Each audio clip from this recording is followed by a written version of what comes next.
Okay, next we will look at different types of games that can be modeled. So, one is modeled on what is the payoff. There are three different kinds of games. They can be classified as zero sum games. In zero sum games, the total payoff is 0 essentially.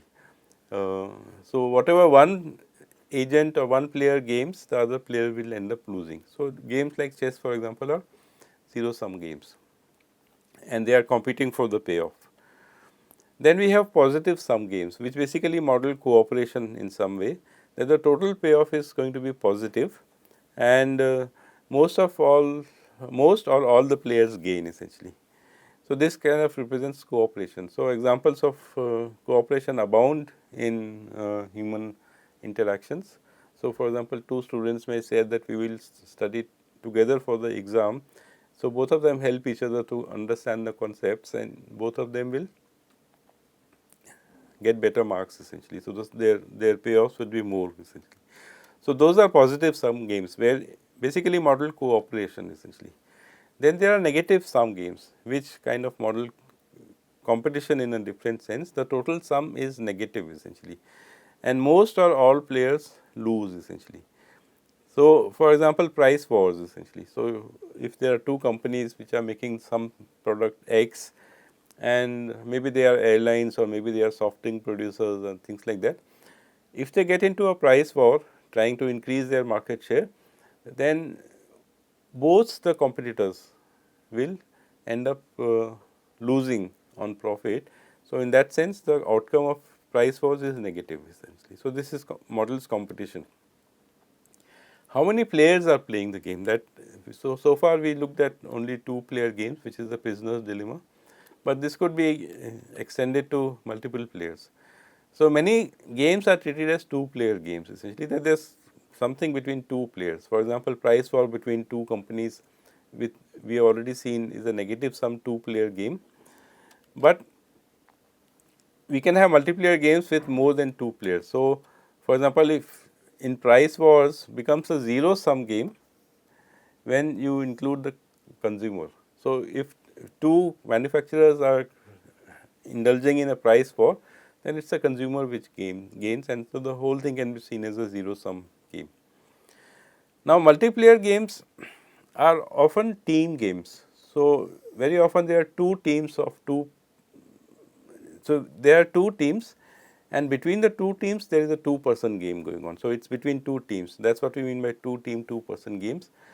And so, the competition is between two teams and often they are zero sum games. So, many games are like that, but within the two teams each team may have team members collaborating with each other.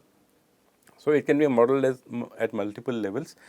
If you are treating the individual as a team member, then you have to think of what they do rationally, but if you want to think of the team as a player, then it becomes a two-person game essentially. So, for example, my favorite game which is contract bridge, but if you look at football, then also there are two teams which are competing with each other and they are supposed to collaborate within the team. Then of course, more serious things like armies on a battlefield or teams of lawyers in a courtroom or members of a species in an ecosystem also essentially. Then there is this aspect of uncertainty. Incomplete information about the world leads to uncertainty. So, in card games, for example, contract bridge that I mentioned, one cannot see the other player's cards essentially. So, you do not know what actions that they can do essentially. It is not that say in prisoner's dilemma you know what action the other person can do, in the sense that the other person can either betray or cooperate. But in card games you do not know what cards they are holding. So, you do not know what actions they can do. In the corporate world, for example, we are not aware of what other competitors are planning essentially. So, which is why of course, you must have heard that there is often espionage going on in the corporate world and lobbying with governments, to get a non-level playing field, for example. In a war-like situation, the enemy, what the enemy is up to is not known essentially. Right. So, again espionage plays a big role there.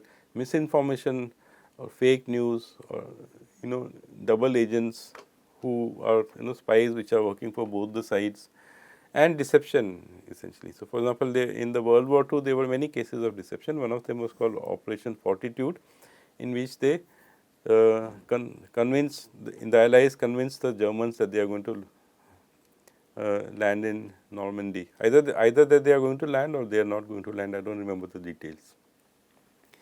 The other kind of, so one kind of uncertainty comes because of incomplete information. The other kind of uncertainty comes because of stochasticity in the domain.